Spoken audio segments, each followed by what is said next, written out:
Trump and common sense, how about the return of water flow, plastic straws, and the incandescent light bulb, which we all love?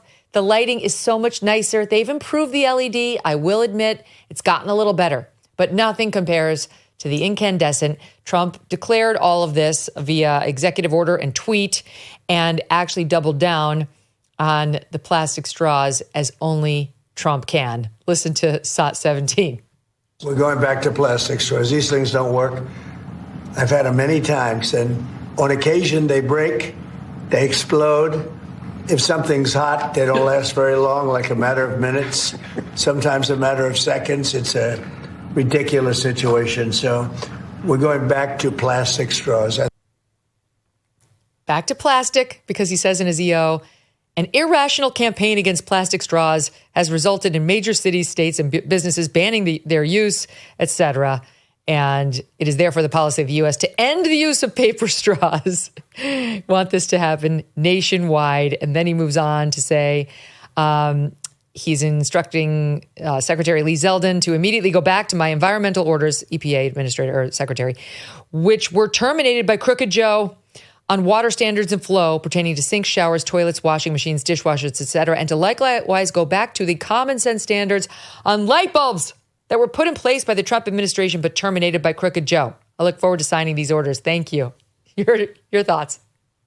Well, first off, it is completely insane that the federal government gets to tell us what straws and light bulbs and shower heads that we can use. This should never have happened. But it did take that power, and then it delegated that power to the president. So he's completely within his rights to do this. I think it will be wildly popular. The most annoying argument that I've seen against this from the left is, why is he focusing on this? You know, why, when there are so many issues, is he worrying about straws? Which is a silly question. Why did you worry about it in the first place, such that he had to reverse it? You can't have it both ways. If it doesn't matter what straws people use, or what light bulbs people have, or what shower heads or dishwashers people are allowed to buy, then you should never have started issuing executive orders and agency rules in the first instance. You can't blame the guy who, with the backing of the public, comes in and reverses your rules and then say, it's so weird, why does he care about that? And that is, of course, what they've done across a whole bunch of issues. It's what they did with the trans issue as well. You know, we had 2,500 years of sports in which men and women were not regarded as the same thing, in which the risks were understood. The left came in and said, hey, maybe men should be playing in women's sports, and anyone who disagrees with a bigot.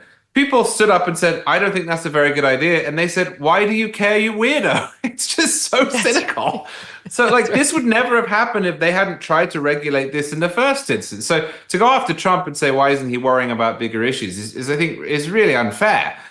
This is something that people are annoyed by because of over-government. What I would like to see, and I don't think it's going to happen, but what I would like to see is, having issued these orders and got these rules through, is for Congress to step in and pass a law saying that this is no longer the preserve of the presidency, and that if the federal government's going to regulate this at all, it can't be changed until such time as Congress changes it. Because you're never going to get a groundswell in America that wants Congress to outlaw plastic straws or LED light bulbs. This has to come from the bureaucracy because people hate it. Well said. No, it's another version of Republicans pounce, right? They do something absolutely crazy on the left. Republicans say, well, you're crazy. And it's the headlines, Republicans pounce. Well, Trump pounced and is restoring, yes, common sense and order and the beautiful plastic straws that we all want. He's right about the paper straws. They're a disaster. We continue to face uncertainty when it comes to the economy, with a perfect storm brewing as Social Security and Medicare hit a breaking point, as the largest generation is hitting retirement. A smaller workforce means a smaller tax base. You pair that with our growing national debt and rising cost of living, and we could have a very big problem on our hands. So what are you doing now to protect your family for the future? Gold can be a safe haven in hard economic times, and Birch Gold makes it easy to diversify a portion of your savings into physical gold. Birch Gold will help you transition an existing IRA or 401k into an IRA in gold, and it does not cost you a cent out of pocket. Protect your future today. Text MK to 989898. Get your free info kit on gold and a copy of The Ultimate Guide for Gold in the Trump Era with a foreword by Donald Trump Jr. There's no obligation, just information. Birch Gold has earned the trust of countless Americans looking to safeguard their savings. Text my initials MK to the number 989898 today. Thanks so much for watching. If you like what you just saw, hit the subscribe button for more clips and full episodes.